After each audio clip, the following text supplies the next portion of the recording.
In a balanced portfolio, you also have a core piece of bonds along the way. So let's talk about fixed income now.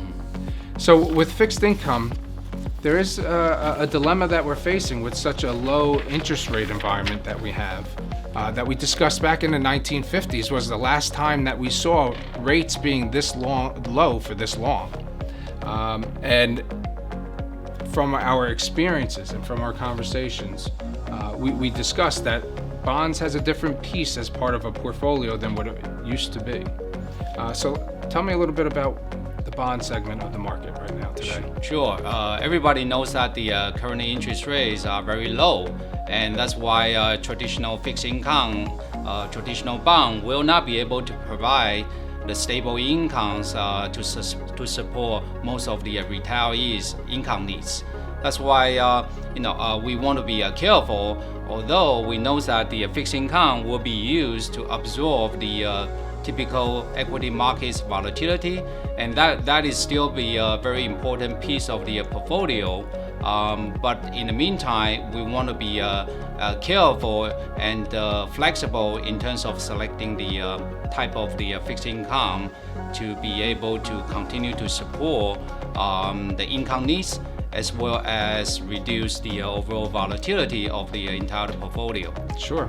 And we also discussed that the purpose, as you're saying, is that the bonds will add the stability to a portfolio, decrease the volatility, those highs and lows within the portfolio, but not necessarily expect it to be the income generator that it once was consistent in the past.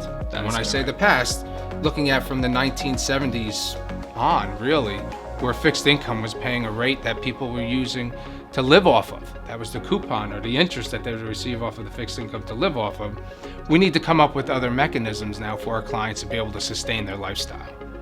So when we're looking at sustaining our lifestyle, some of the things that we've done to include in our clients' portfolios, besides diversification, besides making sure that not only having the diversification, we focused on the rebalancing process yesterday, is to make sure that that's consistent.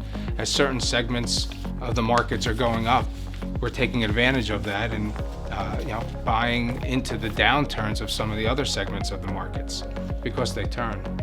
But in addition, we use this phrase, we also want to collect rent from all of these different segments of the market. So tell me a little bit about that as we look at the income that could be generated off of portfolios. That's a part of the research we have done over the past decades, and our managers are trying to focus on dividend growing. We see that the power of dividend growing, which we put together a slides to show our clients by investing $200,000 of the initial investment back in September 2019. Along the way, one of our managers, dividend growing managers, will be able to pick up roughly about $91,000 of just the dividend incomes. Those dividend incomes in the current market situation will be very important.